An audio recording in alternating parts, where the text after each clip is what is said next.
Breaking news. Breaking news. Breaking news. Chine. Le couple présidentiel guinéen est à Pékin pour le 9e forum sur la coopération sino-africaine. Merci de rester sur CNN. Breaking news. Breaking news.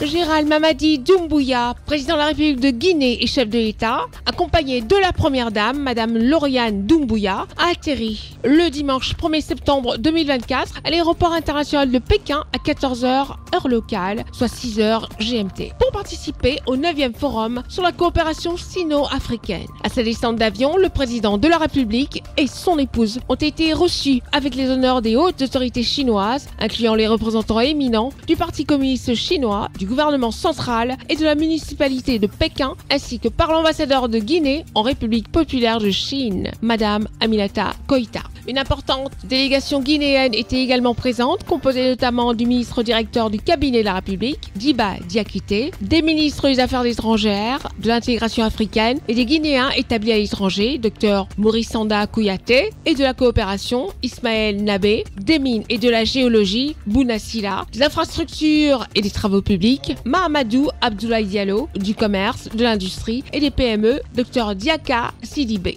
Était également présent le conseiller à la présidence, Ousmane Doumbouya, le ministre directeur de cabinet de la primature, Mohamed Lamine Si Savané, ainsi que plusieurs autres hauts cadres. Depuis l'aéroport international de Pékin, le couple présidentiel a rejoint sa résidence, où une forte communauté guinéenne l'attendait pour communier avec le chef de l'État. L'arrivée du président de la République et de son épouse dans la capitale chinoise marque un moment significatif dans les relations entre la Guinée et la Chine, consolidant les liens historiques et stratégiques qui unissent les deux nations. L'invitation spéciale adressée au général Mamadi Doumbouya par le président chinois Xi Jinping souligne l'importance que la Chine accorde aux réformes engagées en Guinée depuis le 5 septembre 2021. Sous la direction éclairée du chef de l'État guinéen, le général Mamadi Doumbouya, la Guinée a entrepris des réformes significatives, renforçant ainsi sa position sur la scène internationale.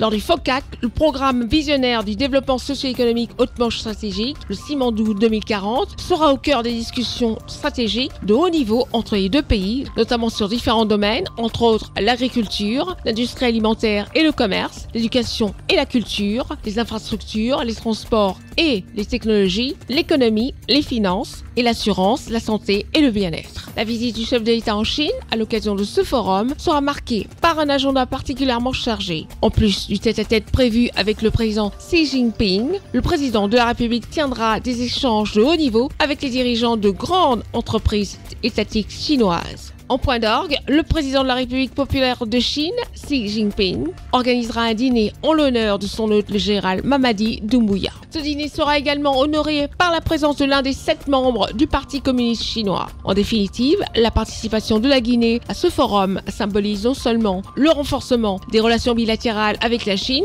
mais aussi la volonté de la Guinée de jouer un rôle clé dans le développement économique et politique de l'Afrique. Le 9e forum sur la coopération sino-africaine 2024 offre à la Guinée une opportunité de s'engager dans des discussions stratégiques, d'attirer des investissements et de renforcer son partenariat avec la Chine dans une perspective de développement mutuellement bénéfique. Merci d'être sur CNN, la télévision autrement. Les programmes se poursuivent. Retrouvez toute l'actualité afro-mondiale en ligne et en multidiffusion sur CNN, C-Web Info et plateformes digitales, Facebook, YouTube, Instagram et en simultané sur Radio Voltage 2.